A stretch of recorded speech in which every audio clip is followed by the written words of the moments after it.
And I believe that we are live, but we will wait 5 minutes to start. Let's welcome everybody that is joining us live on YouTube.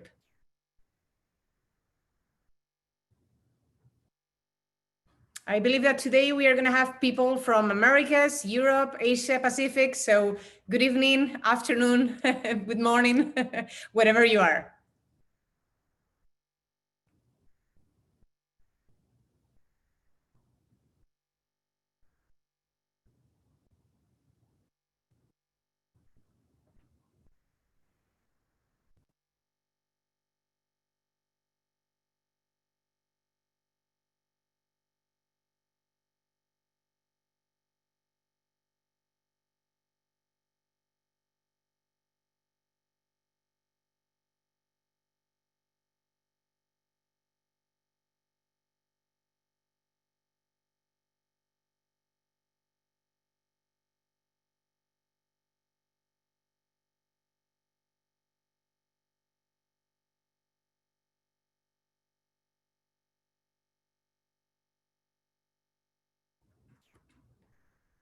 So it's almost noon here in the eastern coast of the US. We'll wait another 4 more minutes to start going live with this amazing webinar. Just stay with us, 4 more minutes to go.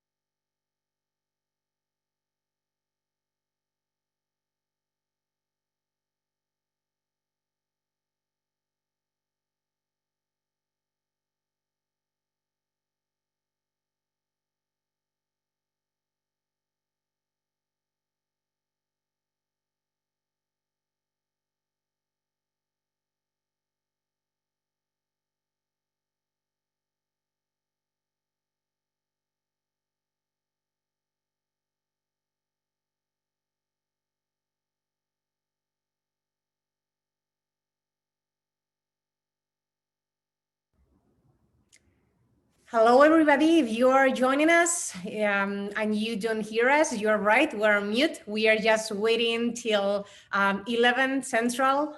We will start going with our webinar in 3 more minutes. So just stay with us.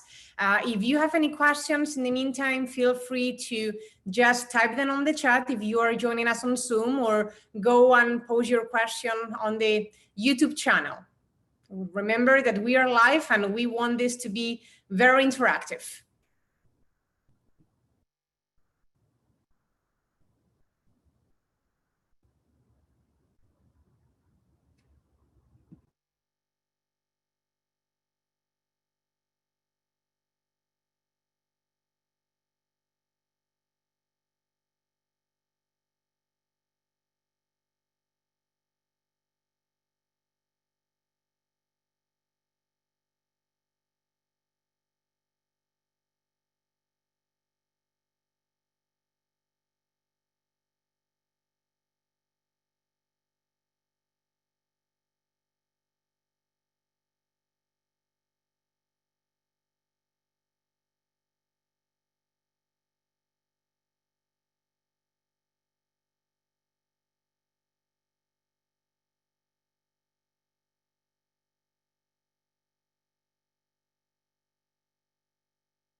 We are almost there, 2 more minutes.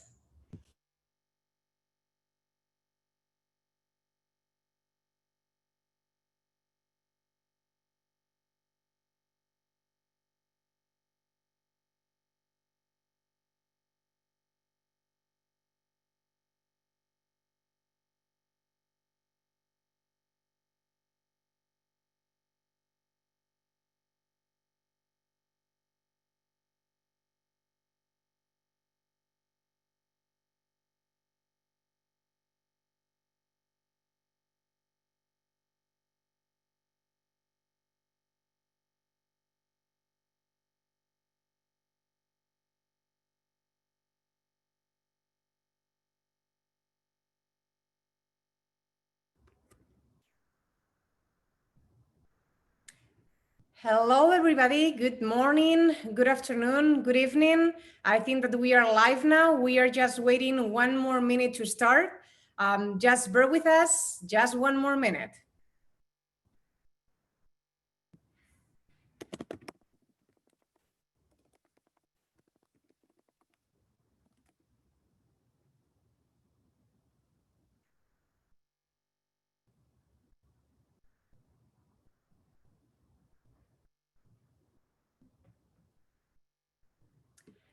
Okay, so now it's time. Good morning, good afternoon, and good evening, everybody. Thank you so much for joining us. Wherever you are, you just landed at the right place. So thank you again. Just a reminder, if you are joining us through Zoom or through YouTube, please feel free to ask questions at any time.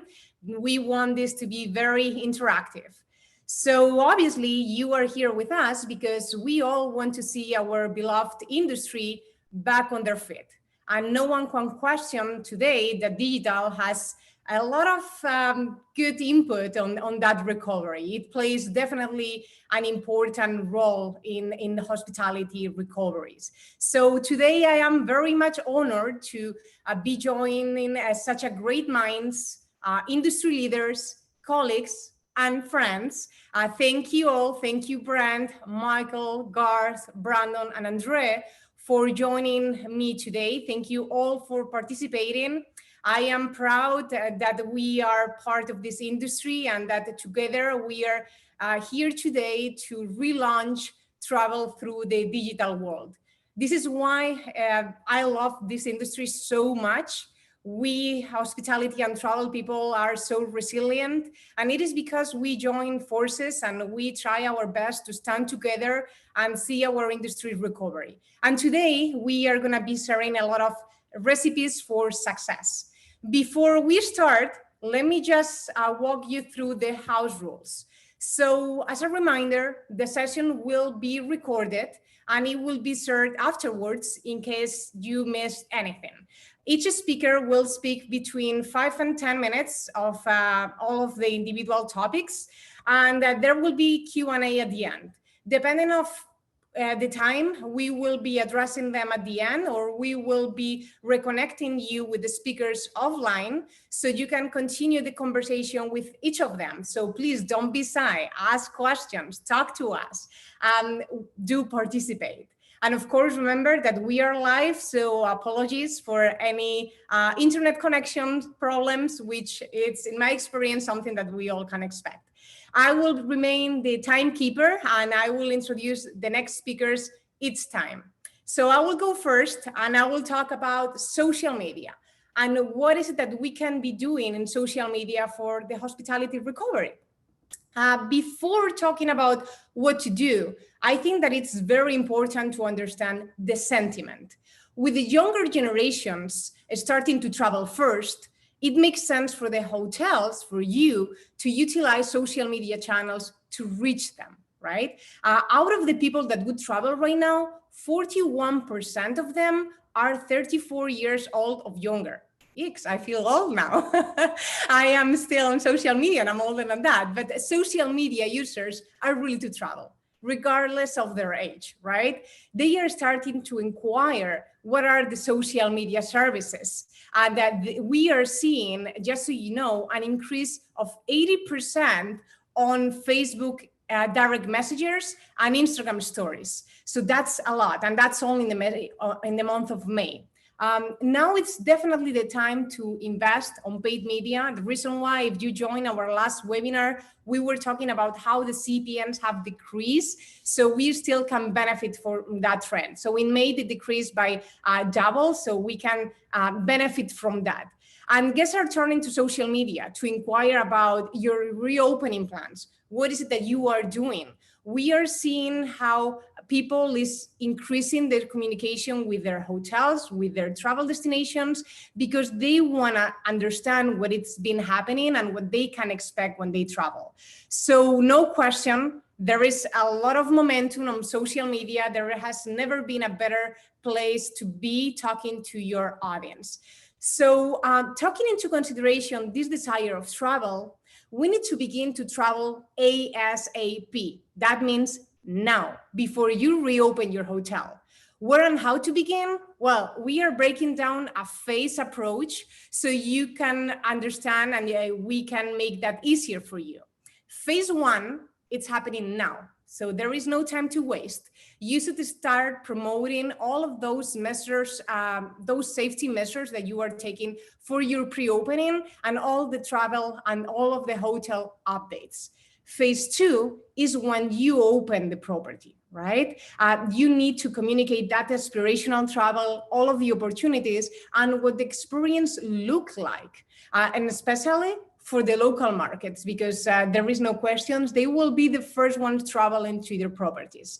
And phase three, when you are fully reopened, because all of us, we are seeing how hotels are opening on phases or on different areas. Once you are fully reopened, you need to start integrating offers and promotions to generate bookings. So one, phase now, pre-opening, you need to start announcing. Phase two, when you open, you need to engage. And phase three, when you're fully open, you need to start engaging bookings. So we need to differentiate between those three: awareness, engagement, and conversions. Awareness is or means that you reach a large audience with a safety message. You need to be critically communicating about your reopening date. That's crucial. And any modify amenities. It's very important to address those local audiences with details and especially to talk about F&B component as well. On the engagement, you need to serve travel enthusiasm. We all are desperate to travel. I was just talking to the speakers earlier before that I want to start planning my summer vacations, like anyone, right? We've been home for a long time and we need to optimize for engagements as likes, clicks, and shares. On conversions, when it's safe, we need to start driving future conversions through social media. And how to do that? By hyper-targeting your local audience. You will hear me saying the word local at all, and you will also hear the rest of the speakers say the same. Think about staycationers, or as I hear Mark yesterday saying, drivecationers. That's very important those days. And then, last but not least, we need to start implementing a booking relaunch plan so you could start seeing some results. But remember, we are seeing a lot of uncertainty. So when you do that, you need to show a lot of great sensitivity and a lot of targeting efforts. You will want to ensure that you are communicating to the right audiences and those who are legally allowed to travel. Be careful not to target an audience that won't be able to go to your destination, even if they wanted to. So we need to track or to keep an eye on those governmental restrictions, right? You can start by launching a booking campaign specific to social media users who through this pandemic have already engaged with your post or that have reached out to you. But remember, the moment is now, and you need to start now if you want to see some results later. So there was, again, never before, ever before, a better moment for social media to engage with your audience, to have those conversations and to start talking to them, to ensure them that they are safe and that they can trust in our industry and come back to our hotels. So that's the summary of what I'm bringing you now about social media. Thank you so much for listening to me. I promised that I was gonna keep it very short and straight to the point. So I will pass this into the next speaker, who's Brent Harris, VP of Business Development and next guest, and he's gonna be talking about digital optimization. So I'll mute myself now. Wonderful. Thank you so much, Mercedes, for that warm introduction and the great information you've shared. Again, I'm Brent Harris with Next Guest. We represent hotels and hotel brands across the globe, providing products and services ranging from digital marketing, websites, and CRM. So with that, I'm going to jump in right to our digital optimization essentials and for the successful hospitality relaunch. You know, many hoteliers, as Mercedes kind of covered, have of course completely paused their campaigns. And now with hotels starting to reopen and seeing that initial rise in travel demand, the big question really is, how should I approach reactivating our campaigns or ramping up the campaigns? What should my budget be? Who should I be targeting? You know, what channel should I be utilizing and so forth? So today I'll cover a few strategies and recommendations for your consideration. And before I even jump into any of the strategy and targeting, really wanted to talk about real-time data. So as a hotelier spending precious marketing dollars, you can really no longer afford to wait until the end of the month to analyze and assess your performance. You really need to have a real-time view into your paid channels and performance of each. Given how rapidly travel demand is changing on a weekly and even daily basis right now, this view will enable you to understand your consumer intent, what channels and offers are working and providing the highest return for you, and ultimately what opportunities exist for you to capitalize on. And we'll talk about that a bit more in the next slide here. But here are a few, if you go back, sorry, Mercedes. So a few key metrics and KPIs you should be including in your data visualizations. Beyond those standard metrics, we don't want to forget about those. But during this time, there's a few unique views into your data that you should be assessing. One of them that we like to utilize is booking engine shopping trends. So this isn't bookings by arrival. This is actually the interest.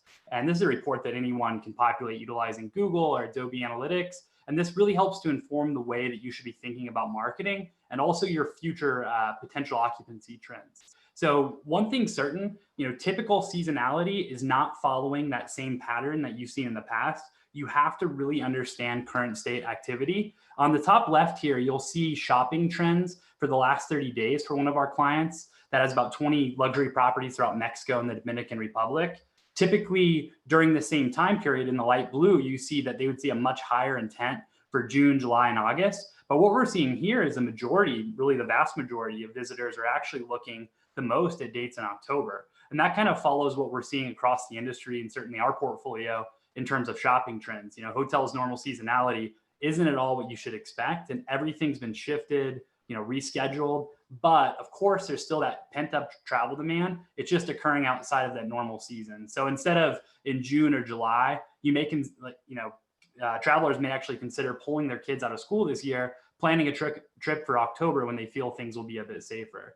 So on the one side, we have booking windows increasing, and on the other, you have that last minute booking. Recent article we saw Airbnb rentals between May 17th and June 3rd were for stays within 200 miles. Half of them were for stays within 200 miles. So really a strong need for that local trip. And if we go into the next slide here, we'll talk a bit more about digital marketing. So I think Mercedes hit the nail on the head. If you haven't already reactivated your campaigns, you should really consider doing that right away.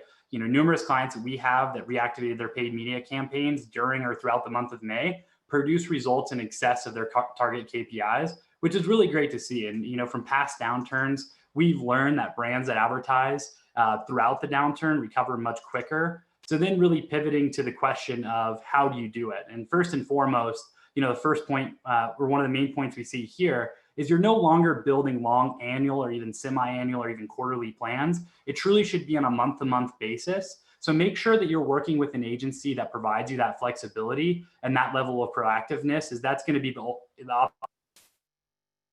So in addition to that, we really recommend coinciding your spend and paid media budgets with those occupancy and RevPAR targets. That's really a great way and a great story to go to ownership with to get approval for your paid media. We know as hoteliers, unlike any other time in history, we're going to be back in an ultra competitive environment. And while it will be challenging and you're going to have to work with limited funds as these hotels are in survival mode, this is a great way to ensure you're doubling down on providing the most profitable NOI throughout your campaigns. And would pause to say, the gut reaction for OTAs is to pull that easy lever.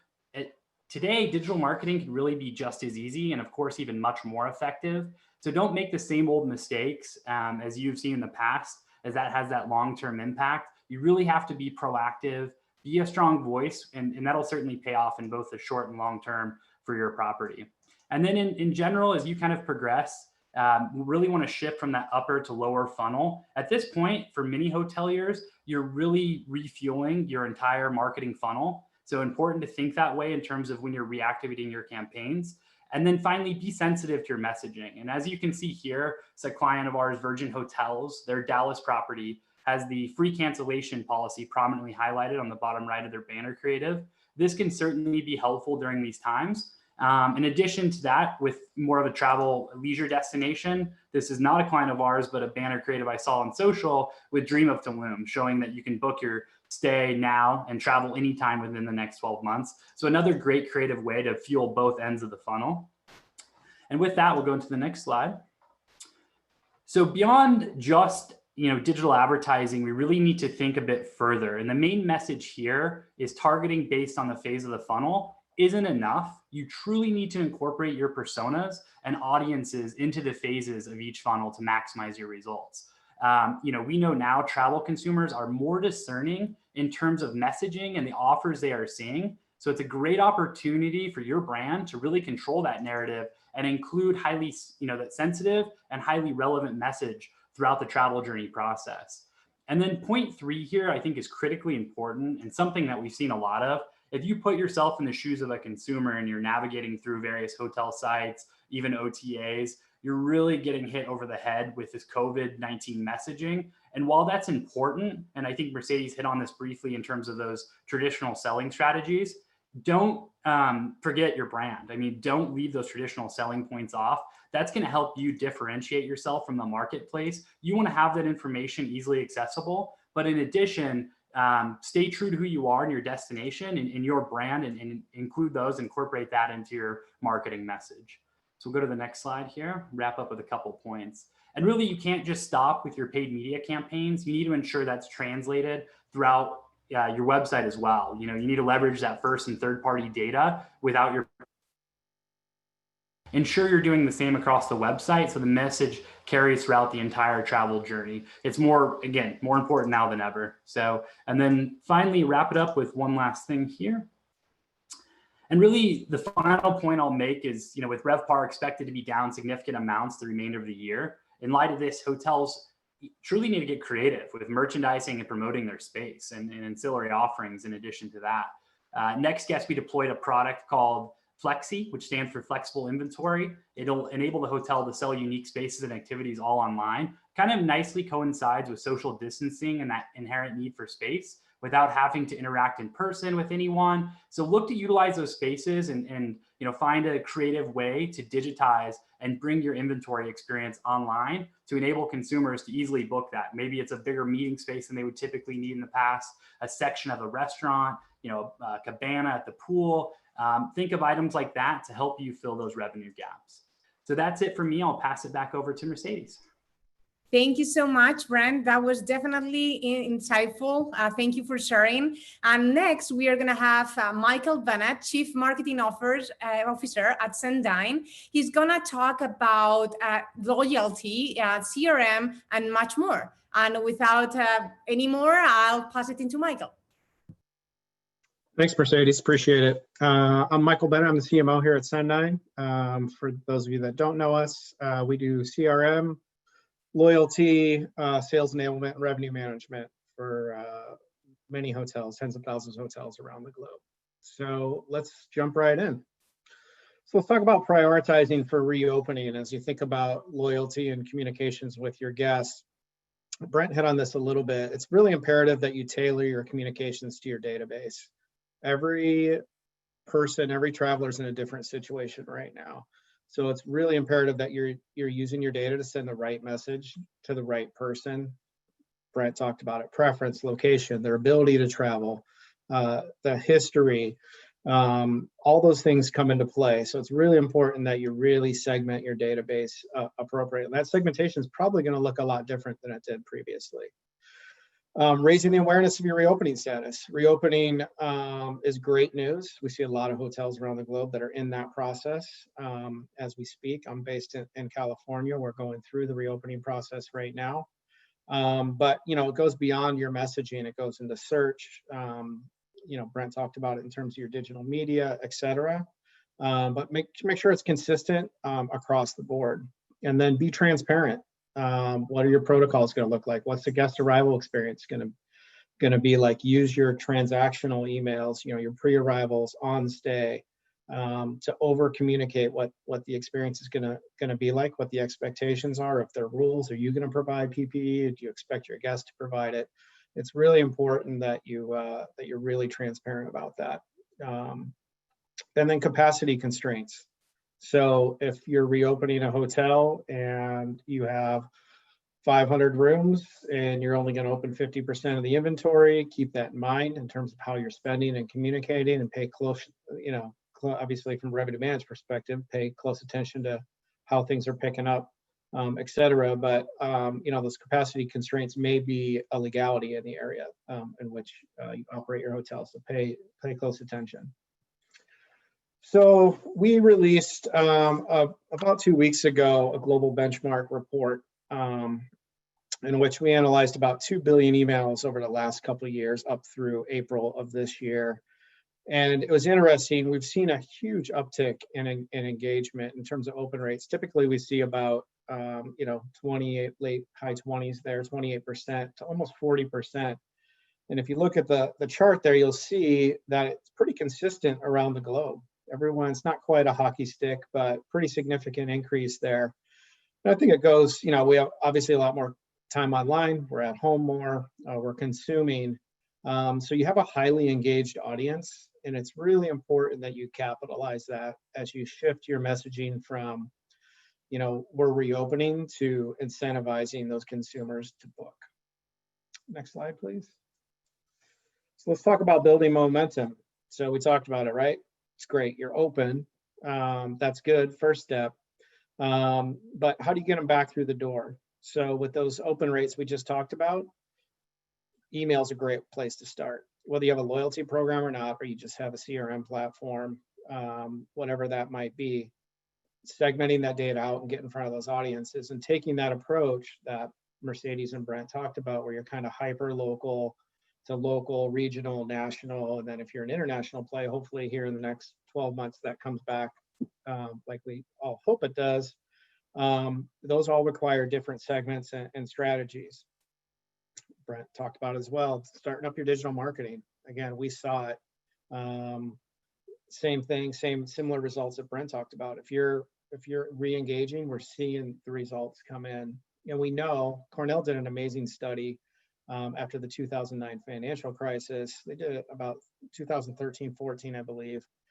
And what they did is they looked at the hoteliers that kept their digital marketing running, at least at a incremental, small portion throughout that crisis. They were more prepared and had less reliance on discounting as they came out of it versus hoteliers that didn't. So even if it's a small investment, just that little bit, dripping it out there does help in the long term. So let's talk about providing peace of mind. So safety, obviously, that's top of mind for everyone. Talked about it earlier. Website, booking channels, emails, ads, however you're communicating with your customers, you need to get them comfortable. Let them know what the experience is going to be like. The last thing I want to do is see something in a piece of communication and show up and it be a different experience. Everyone's on edge. We all want to travel again, but we need to be comfortable in doing so. And then we talked about it, the PPE, in particular around group business, as we sort of re-envision what that's going to look like. How's the group space going to be set up? Social distancing in play? Are you providing the PPE? Do I have to provide it as a meeting planner? How do you ensure food handling? All those sort of things are really important, not only for group, transient as well, but to get the group business back and comfortable and at scale. All those things need to be taken into consideration. Next slide, please. And I'll close on this. So I talked about it earlier about, drop in rate to drive occupancy. I think there's a couple different ways you can think about this. And so I'm going to start with the social distancing piece. So, leaving the rooms, having empty rooms and communicating that, I think is really important. We're seeing that in Las Vegas. Las Vegas opened last week. They're doing a nice job of, every other room or every other floor. But letting guests know and understand that that's in place and that they can feel comfortable that they're going to be socially distanced, right? Obviously, that has an impact on your overall available rooms. And you want to be able to get those back in service as soon as we're allowed to. In some cases, again, that's a legal issue. Staffing levels, having understanding for you, that closing rooms for a certain amount of time. There's markets we're seeing that require 24 to 72 hours before they can enter after a guest leaves. Again, understanding all those legalities and how you communicate it to your guests so they understand that, hey, we're closing the room after you leave or the past guest left, and then you're going to be taken care of and it's going to be cleaned up. And then the last thing is about, really holding price. Good promotions are fine, but dropping rate, it's not good for the industry, not good for the hoteliers. And we see it past things post 9/11 financial crisis. Drop in rate does not accelerate the recovery. So consumers want to travel, get them comfortable, let them know you're open, and they will come slowly but surely. Thank you. Thank you so much, Michael. And I love how you are ending. It's not about occupancy rates, it's about ADRs. Every hospitality professional should know the importance of just keeping their price where they should be. So thank you for adding that part. So next, we are gonna introduce Garth Peterson, Managing Director at Ideas, and he's gonna talk about revenue. And just allow me to remind you, we are halfway through. If you have any questions for any of the speakers, myself, Brent, Michael, or the ones that are coming in a few seconds here, please type them on the chat on Zoom or YouTube. We will get back at you. Garth, all you.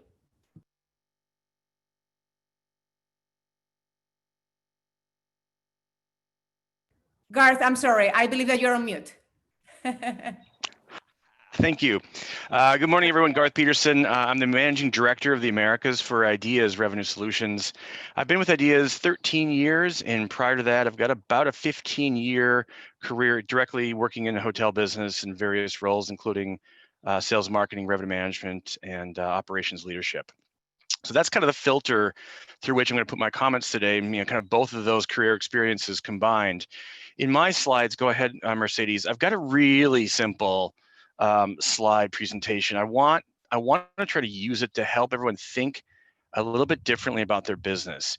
And yes, I'm the revenue management guy on the panel today, but I'm going to ask us to think more commercially. I'm going to ask us to think a little bit more holistically about our business.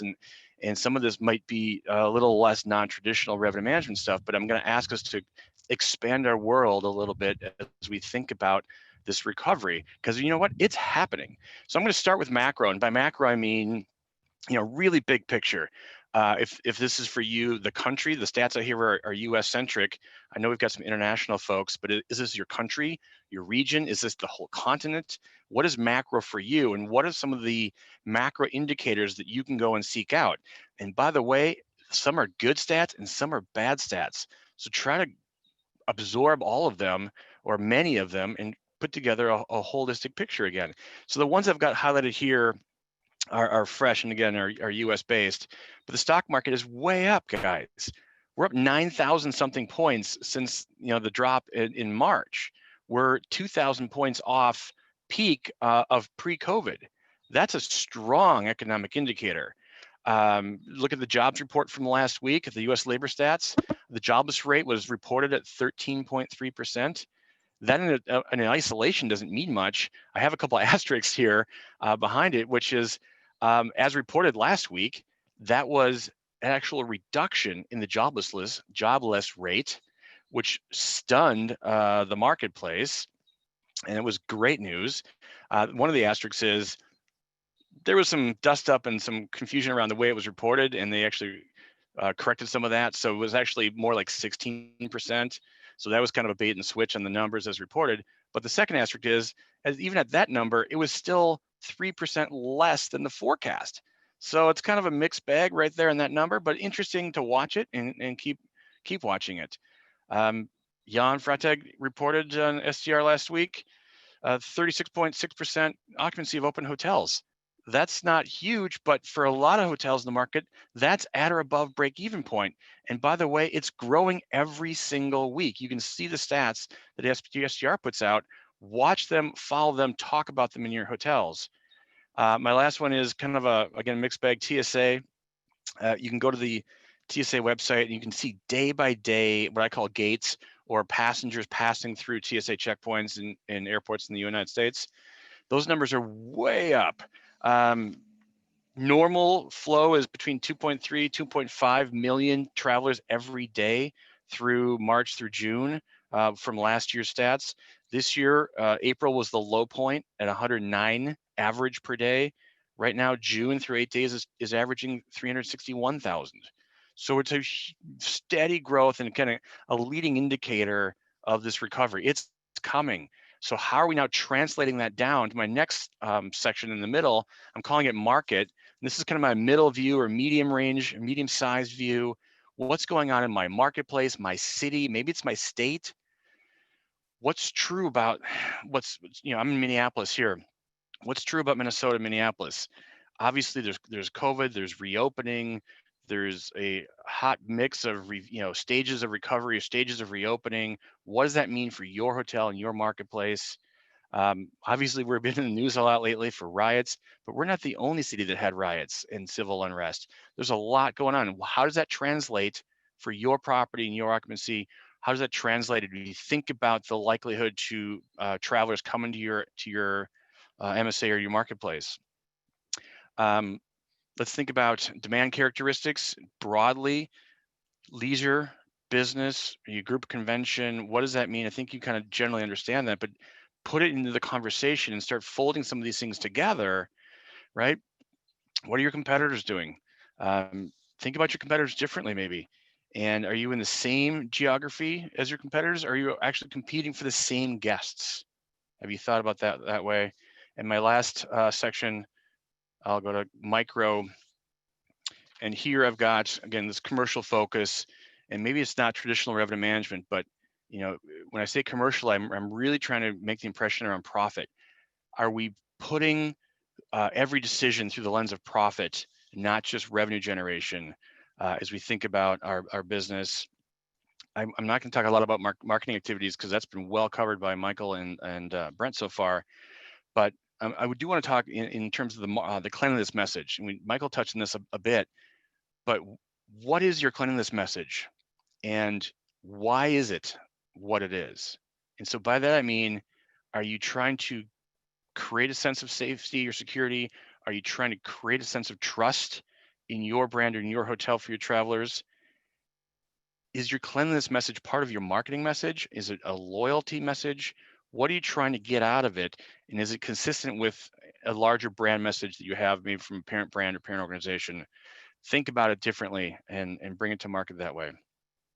And lastly, the devil is in the details, man. Revenue management, money's on the margin right now. And again, it's easy to make money when we know we're going to fill from normal times.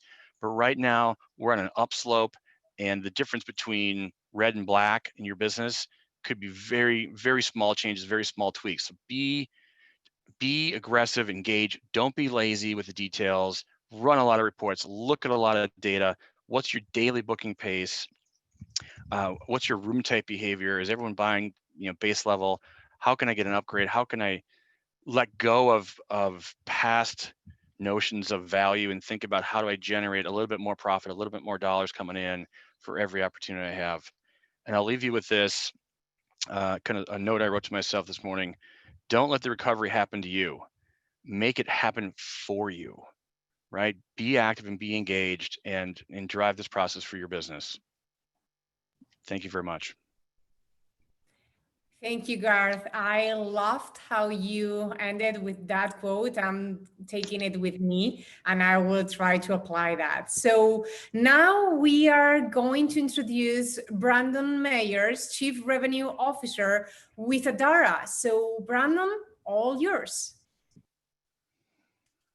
Hello. Hi, everyone. So thanks for having me today. I'm really excited to be here with the group. Obviously, this is a really important topic, and I think it's really the right time to have this conversation. As some of the previous panelists have expressed, it does seem like the world's kind of coming out of this hibernation slowly but surely. And so, what does that mean for our business, both in the short and near term? For those of you that aren't familiar with Adara, we're a company that's entrenched in data. Over the last several years, we've amassed a huge data ecosystem from some of the world's top travel brands. And we help companies both through personalization and curation of audiences to help them, better understand, target, and be more predictive in the marketplace. And so that's kind of, just a headline of who we are. The conversation that I want to have to you guys really is, about expressing to you and sharing with you how we, kind of think about data internally here at Adara. And hopefully that's helpful as you start to create a lens in which you're viewing your business on a go-forward basis. We built a framework which really kind of guides everything that we do at the company. And that framework is Learn, Act, Measure, and Modify. And I'm going to talk to you today in kind of those three buckets around how do we view and look at data. So the previous panelist, Garth, kind of touched on one statistic and one data point that I think is pretty pertinent, and I'll just restate that, and that's the TSA screenings. I think we've all, kind of seen the news and the headlines around what's happening in the airline industry. Capacity is constrained, pretty dramatically. But I do think TSA screening is a good indicator on, really what's actually happening from a travel standpoint. I think transportation in general has been disrupted as a result of COVID. Garth talked a lot about the TSA screening statistics, and as you've seen the trajectory of April to May, and now we're in June. June is about 14% of last year's overall TSA screening numbers, and so it's really indicative that we're on the right track in terms of demand starting to show some signs of life. I think the interesting thing that we should all start to think about is, because airline capacity is constrained, and obviously we're seeing a lot less people hit the airs, who is my drive market customer is likely to change. And I think something that we all need to get a handle on is what's that new radius, right? And what's what markets are really starting to express interest in actually coming to my destination, my city, and how far has that gone? Just kind of anecdotally, us sitting in San Francisco, we typically take 2 or 3 family trips per year. This year we've already taken a trip to Phoenix, which is an 11-hour drive, something that I would never have any interest in the past, and even our lens and our frame in which we're viewing where we're interested in going and why has changed pretty dramatically over the next 12 months. I think your customers are all likely having that same calculus in their heads. As we all kind of start to step foot outside of our own homes, I think there's just going to be this constant risk reward balance until there's some sort of sustainable solution to COVID, in which we're all going to have to fight through. And as consumers, that's going to be pretty challenging. If you look at the traditional reasons on why you would visit a big city, a city like New York or San Francisco, it's dining, entertainment, all of those things are now disrupted in a meaningful way. And so that means the places that I want to go or willing to go are going to evolve. And I think it makes a lot of sense to start to identify what type of data will be indicative of where people are coming and why, and how can you start to integrate that into the way that you're going out and building up customer pools to go out and address with your offering. I think another interesting thing is advanced booking patterns changing. Anecdotally on our side, we've been doing a lot of numbers crunching and looking at different destination markets as it relates to year-on-year traffic. An interesting statistic that I certainly wanted to share with this group is we're already seeing the demand or interest in Las Vegas as a market for Labor Day up 200% year on year. And so that means a lot of the planning that was happening in August last year for Labor Day is actually happening now. And so I think it makes a lot of sense to spend some time and energy thinking about how far out it actually takes to make travel planning happen in the new normal environment, and how far out in advance do you have to get your message out in front of your customer. By that reasoning, even 4th of July travel at this point may be too late and you've missed the bar. And I think it's really important for everyone to really get their head wrapped around what those new travel planning windows are, and how do you make sure that you have your message in the market at the right place and right time. Next point, from a learning standpoint, I think something that we all need to just kind of understand a little bit better is, sorry, Mercedes, can you go back really quick? is, what's going to really drive a customer to travel, right? What amenities matter? Me as a hotelier, if I gave away a free buffet breakfast, that may not have the same panache or may not resonate the same way as it did a year ago. So what are the things that are going to be really important and really pertinent to the travelers that are going to make up who my customer base is on a go forward basis? Things start to think about things like can I put hand sanitizer in the room instead of that bottle of water? Or even, when I look at a leisure travel coming to my market, as opposed to saying, we're going to offer you some sort of, free lunch. Here's a picnic basket, and here are the places in my city or my community, that you may want to go and enjoy a nice afternoon lunch in the outdoors. Start to think about those things to better understand and test different offers in the market to figure out what's going to resonate with what set of customer base.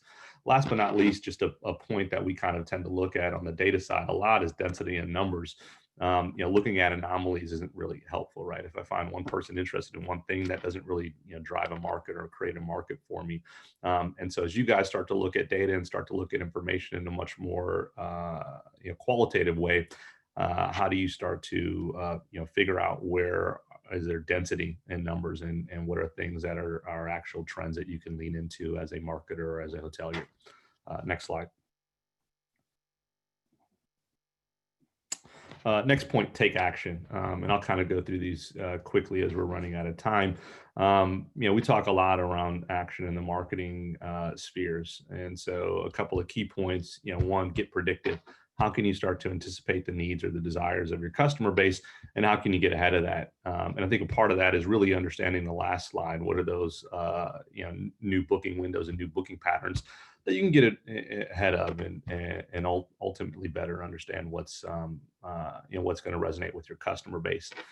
Next part, learn the art of demand generation, and this is really a discipline that the software industry is really taking on wholeheartedly, and it's really allowed the software industry to drive demand at scale. I think all of you guys in the hospitality space, I think there's a lot to kind of learn by building a demand generation playbook. And it's really about how do you expose customers to your products? Really, how do you create touch points within a customer funnel to better understand what's happening and when to move a customer from information to inspiration to taking action. Demand generation is a really phenomenal discipline and one that I think we can all lean into a little bit more strongly to curate and have conversations in a much more meaningful way. Next point, AI. And I think there's two things to think about when you think about AI. AI, certainly there's a lot happening from a machine standpoint around chatbots and those types of things to be able to, have customer conversations in a more broad way. But really the great thing about AI is it actually creates a path for you to collect data in an interesting way. And so as you think about AI, don't think about it just in a way that it maybe can improve an engagement with the customer, but really about the data that may come from the AI.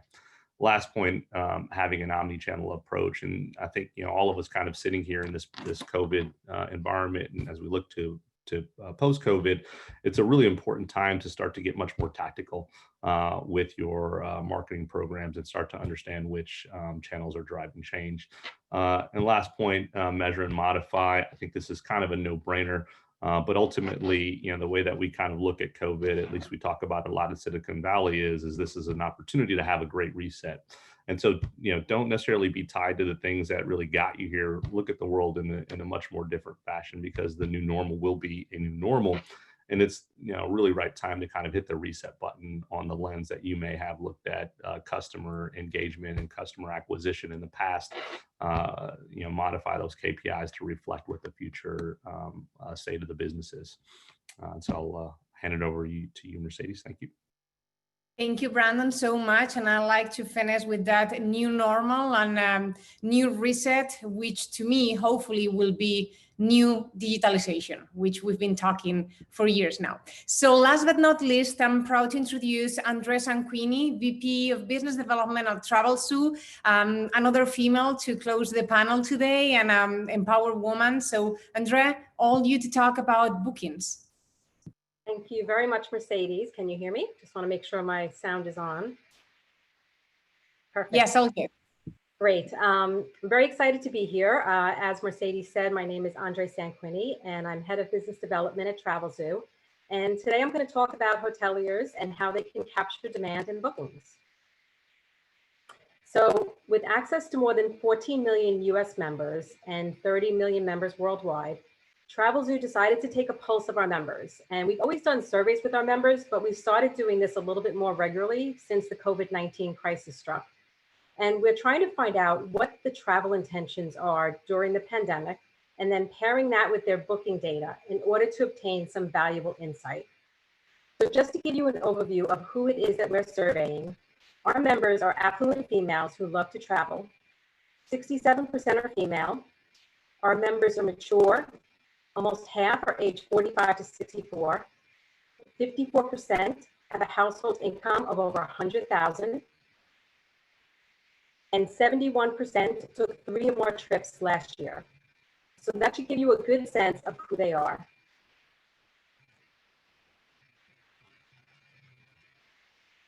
The good news is they really want to get back to travel. We're starting to see an increase in intent. So what we really wanted to get our heads around is exactly when our members would start booking and when they would start to travel again, both domestically and internationally. So the question we asked them was, what's the earliest date you would consider booking domestically or international travel? And what is the earliest date you would consider traveling both domestically and internationally? So what we found out is nearly 80% would travel domestically this year, and 20% would wait to take the first domestic trip until 2021. For international, 42% would travel internationally this year, and more than half would take their first international trip next year. So we are starting to see our members are quick to rebound and eager to travel again. Next slide. Great. I might request, if you don't mind, I believe that we are having some technical difficulties with your sound. I think that if you turn off your video, it will improve a little bit. Okay. How is that better? Oh, much better. Thank you. Do you want me to go back a slide then, or no? I think that everybody understood you. It's just that you were breaking out a little bit towards the end. Perfect. Wonderful Wi-Fi, right? Okay, so this slide, so the next slide, so we're going to focus on domestic travel only. And we wanted to understand, when is the earliest our members would book a domestic trip, and when is the earliest they would travel domestically? So the blue bar represents the earliest our members would book a domestic trip, and the gray bar represents the earliest our members would take a domestic trip.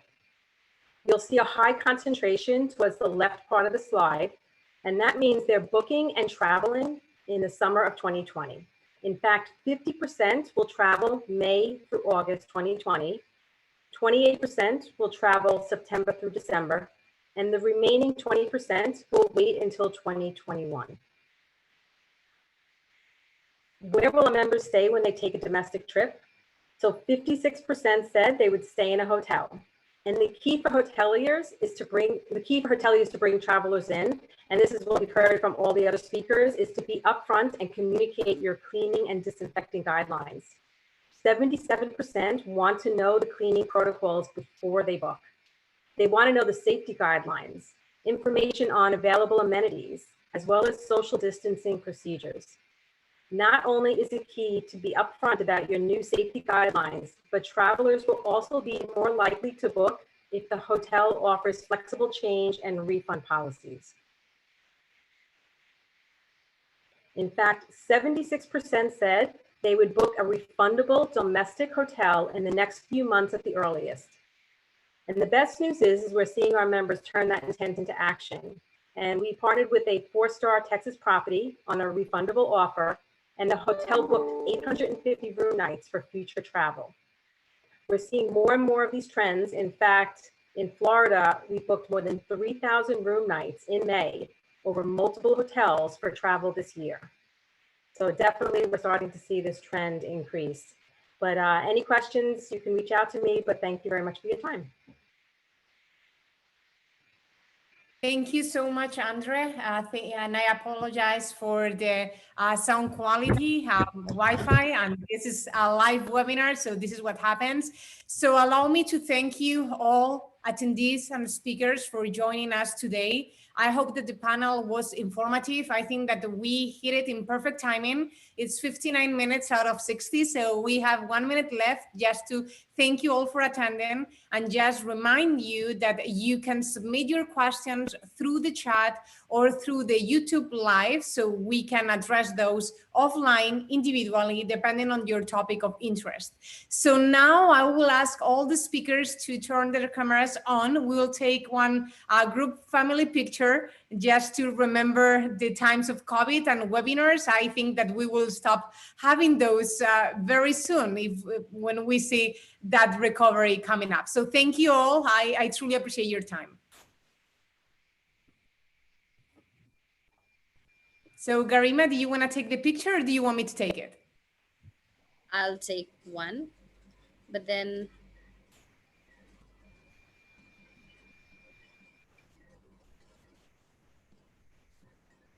okay. So That'd be smiling. Yes, it's like, yes, we are not moving and we are on video.